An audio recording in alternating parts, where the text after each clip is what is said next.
Le Corbusier ha citato in più occasioni Venezia, in più circostanze. Fin dall'inizio era rimasto attratto che qui vi fosse una circolazione separata, i mezzi, acque, in una rete a loro dedicata e invece le persone, i pedoni, nel resto della città.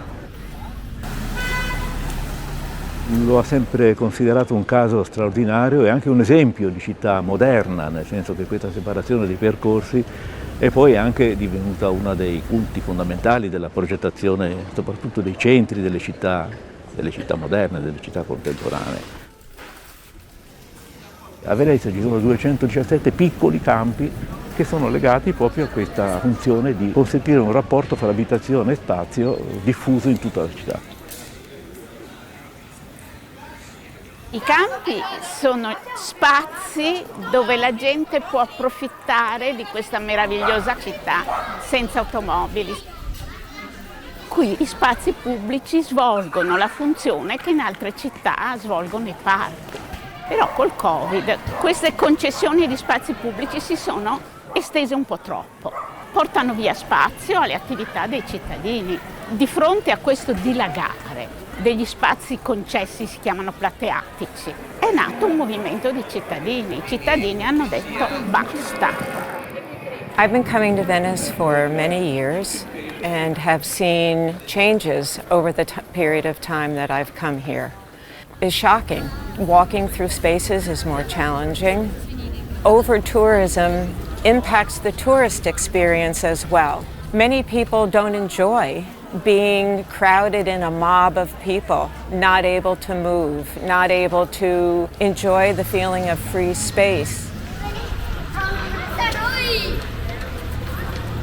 Sta succedendo che molti di questi spazi subiscono una trasformazione d'uso molto cospicua e molto problematica e anche dannosa, e cioè l'incremento del turismo, le visite a Venezia sempre più frequenti, la quantità di persone che dalla mattina alla sera percorrono questa città hanno indotto molti degli esercizi pubblici, bar, ristoranti eccetera, a spostare all'aperto i luoghi della consumazione. Questo è legato anche al periodo Covid, nel quale molte di queste attività si sono spostate all'aperto, però adesso che la situazione Covid è sotto controllo, queste oramai si sono appropriate di questi spazi e tendono a non rientrare.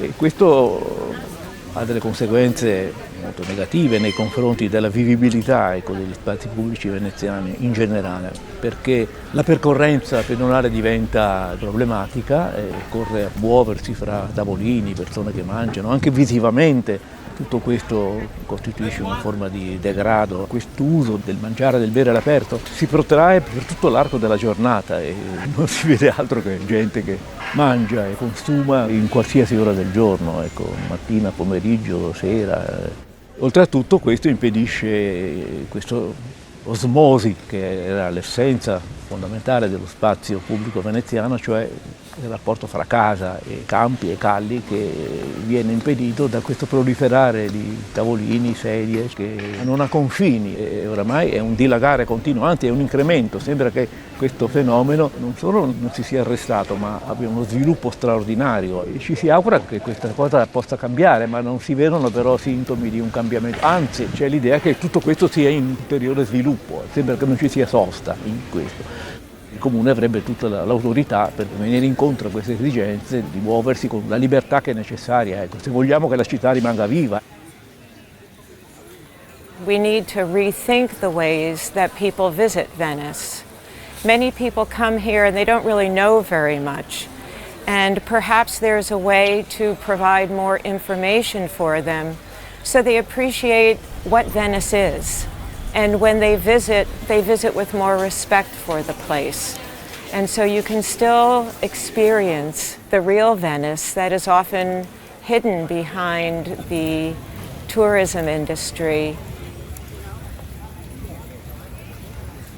Il nostro movimento, senza fare la guerra ai bar, ritiene che siano dilagati troppo, che finita l'emergenza Covid si debba ritornare alla situazione precedente, che in ogni caso concessioni eventuali debbano essere negoziate non solo con le categorie economiche interessate, ma con tutti i cittadini.